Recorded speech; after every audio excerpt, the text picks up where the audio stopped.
There's a poem called Feather Song, which is really a translation of Liber Pene Penumbra, and also a commentary on Liber Pene Penumbra. Its main feature is it's taken the antiquated King James English of the original and turned it into modern speech. And this is Feather Song. These words rise in eternity. Lady of air, upon which sails the sun god's boat, the same mouth speaks and drinks. Lady of spiritual balance, the same mouth creates and devours. All means of our linking with the world through perception, nourishment, and love can be symbolized in and by the mouth. Your cosmos is so beautiful. All lovers lost in each other salute you, light beyond human sight, whose nature can change the inner self. As the self diminishes, the flow of cosmic energy through one increases. Tell us, the children of the future, what you desire. Tell us of your love. Speaks the balance of motion. I fly to you, you who do your will. Blessed are you who love under will and who give all of yourself to the universe. As Isis gathered the pieces of Osiris's body, so you pursue your history. By understanding the past, you conceive the vision of what mankind should be. You work to bring this vision to actuality. The future you seek to manifest will sustain and pleasure you when men and women war no more. Working to transcend your present state brings joy.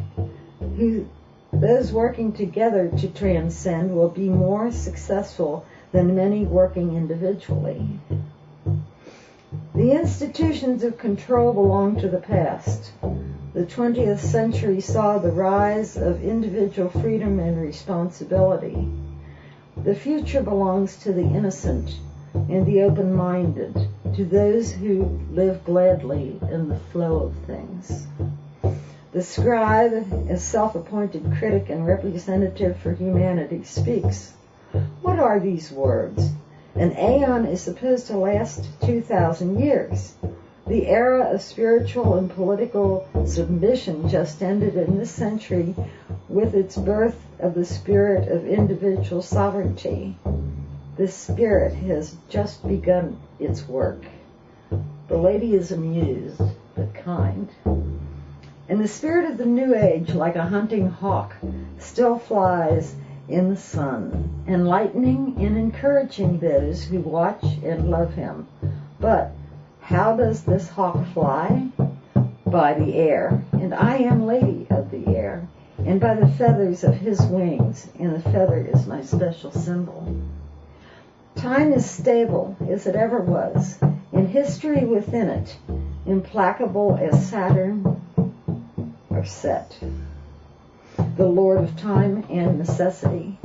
The hero hawk will fly for as long as his work remains the death of restriction and servility. Again the scribe. Am I mistaken then to think your aim is to follow his? Are you not mocked? Again the lady is amused. At times you see me as truth personified. At other times I can be seen as maiden, mother, and crone, or as the veils of nothing, limitlessness, and limitless light. Do not confuse yourself in my varied appearances. Truth rules. I cannot be caged. Who can bar my way or stop my advent when time and space are my own servants? In fact, scribe, you need me to speak. The same mouth that breathes my air gives voice to doubts. Know me in silence. I come to further enlighten the doers of will. the word of flight. Your balance is maintained by forward motion. Never tell yourself that you've arrived. When you abandon old ways of control, their institutions were already dying. In your questings for truth, you found a resonance in symbols of the birds. Crowned in silence on a starry sea, serenely glides the swan forever free. Balanced on one foot where sea meets shore, the heron ponders wisdom evermore. The great eyes of the owl can understand the ways of hunting in a night dark land. The raven's cry for mercy must be heard in honor of the ebon battle bird. With strength of trumpets in his greeting cry, the cockerel hails light in eastern sky. Soaring in the sunrise, beauty bright, the hawk enraptures all who see his flight. In victory, the peacock spreads his fan. 1,000 eyes of love he shows to man. Swift as thought and splendid as a flower, the hummingbird's a flying jewel of power. The dreamers heed the haunting call of loon, found in the dusk of mist and moon. Beneath her wings, the eagle's kingdom flows, as to her mystic lover lion she goes. Alchemic union changes her to swan, with realm and crown conjoined she travels on. The ibis on the verge of starless deeps unveils the secret knowledge that he keeps. From them you learn to fly, my noble souls, as you fly now within the sea of stars. Beware of dangers, though, from traitors and from those who envy you, who would abort your flight. Contemplate your heart and judge yourself. If you are honest, your heart weighs no more than does my feather form. It will not pull you down to the starless deeps. Alchemic gold is light, but inert leadness of unjust deeds will bind you to the ground. Search deeply for your inner nature. If anything would hinder you, it is your doing. Let action do itself. See this teaching now within the temple. So saying, the balance of motion assumed the appearance of the great black flame, the light beyond sight, growing from the feather shaft and billowing out into the void. The doer of will watched silently and listened to her words, each in his heart. Look well, this lens of stars, this galaxy, is the one named Andromeda. Through it the balance of motion, the magical current, flows to the Sirius system, then to your sun, then to your individual selves. The work of transformation lasts a lifetime. In cosmic love and innate will, do everything. Through compassion, understand your primal self. From the center of yourself, embrace the universe. Do this and go further. Lose all that is not you, that separates your essence from the ineffable. If anything or anyone would capture you, leave the part they grasp, like empty clothing, and go a naked soul. Now you gather in our sacred space as guides of the spiritually hungry, as doers of will, as defenders of truth, as changers of manifestations. The flow of things, the Tao, the truth, is found in transformations. The ibis-headed Thoth, cosmic scribe and lord of science, gives the basic keys of word and spirit. Cathenas underlies matter energy. Learn its essence, control its power. Chronos is the true eternity, in which lies time and the dimensions beyond it. These two keys are one. the essence of the physical world. They are the keys of transmutation and of the power of the elements. The assembly received the keys, taking them to heart. The black flame danced and dwindled, becoming a quill pen. There being nothing on which to write, one of the assembly laid his body's skin upon the altar as a living parchment. In visions are great wonders as in dreams. The lady wrote upon it a word, but did not show it to them. In patience, the gathering did wait, knowing that in time they'd have the word. Again, the quill grew, taking on the form of the unilingam. From this sign of male and female unity arose the image of Baphomet, who spoke. You know the secrets of sexual alchemy. You've lived and loved as universe and self, as nature's lord and lady of willed love. You also know my nature, the androgyne, hermaphrodite archetype. Two main genders has the human race. The man and woman generate the child. I am the older of the children, containing beast and human, male and female. My younger brother, human Horus, charismatic warrior, enlightens now the world. True alchemy, in changing substances through love, changes also the alchemists. If you would work this way, learn from my sister opposite, the showing of the image. From the unilingam rose a cloud of sparkling violet from which came a soft vibration. Striped in amber and burnt umber, eyes of jewels, rainbow wings. As you hover, so we wonder, loving honey, fearing stings. The lady's voice rises from the violet cloud. This is a symbol of your future's work. Take note of how the bee suggests a way of living suited to large human numbers. In what way does the bee's nature teach us? The worker bee is neither male nor female, even though it's female in its form. For all its life, its joy is in the hive. It labors for the benefit of all. Flower to flower does it fly, nectar drinker, pollen captor. Then to hive, within its body, it changes nectar's nature.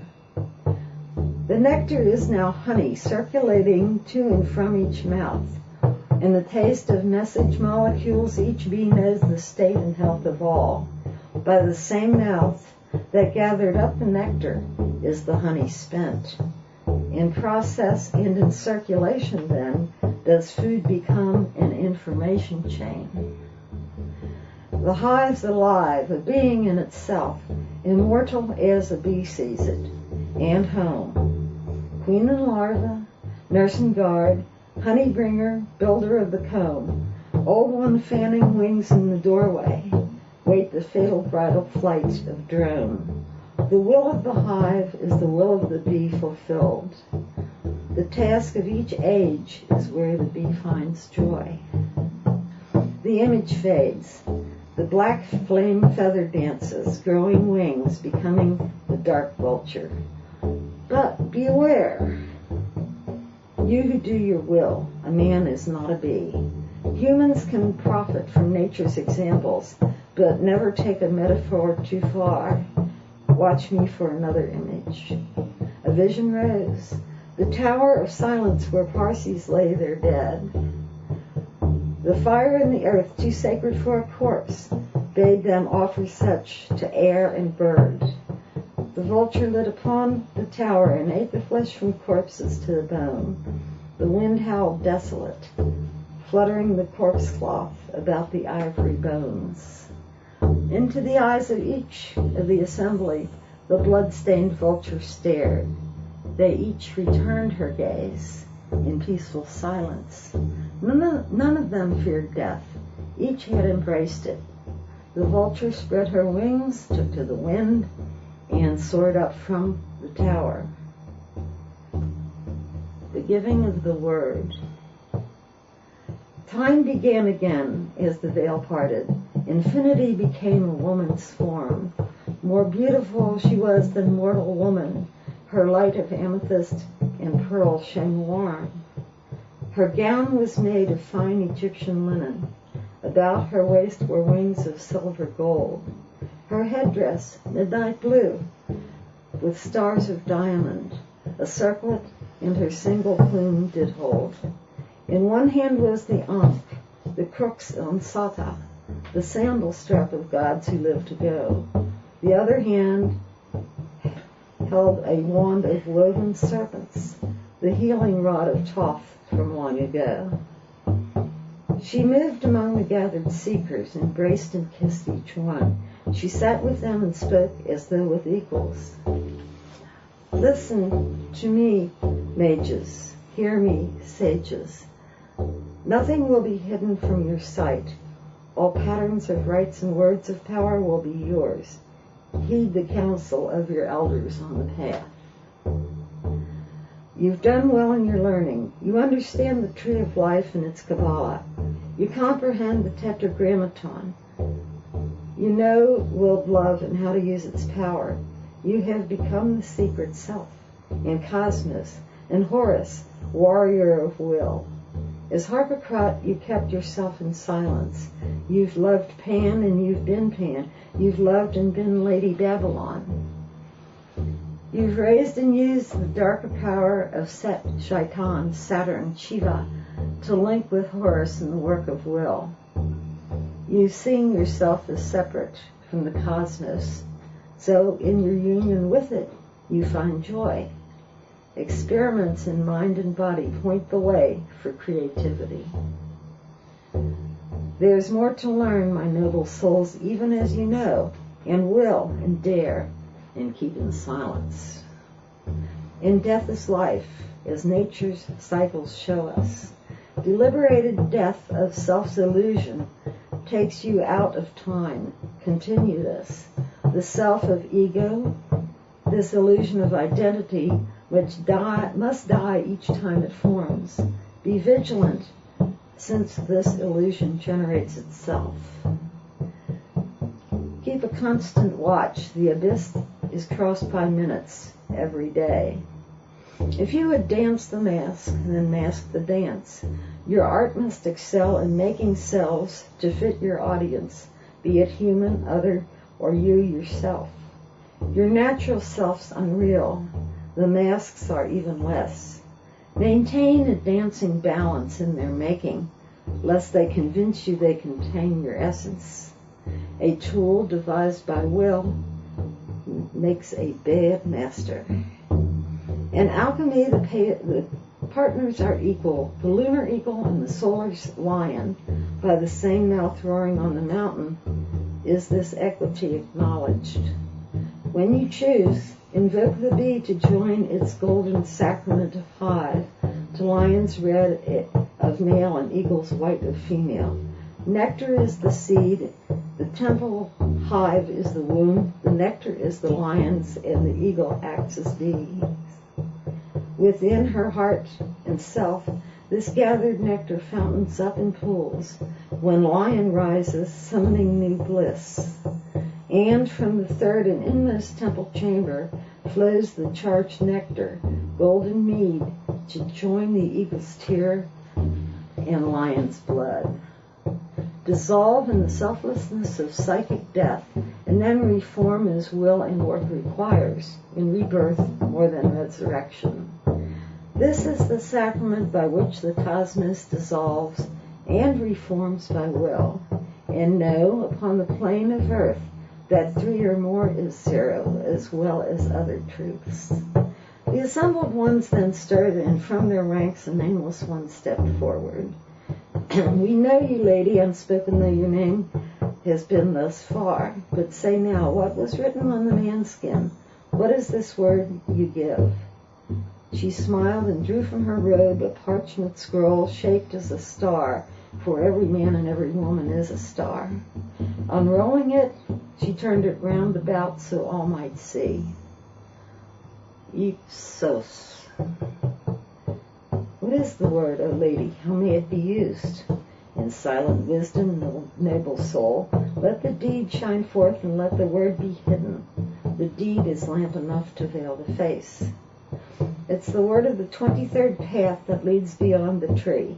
Its number is given as 56, the day of dread beauty to come when everything changes.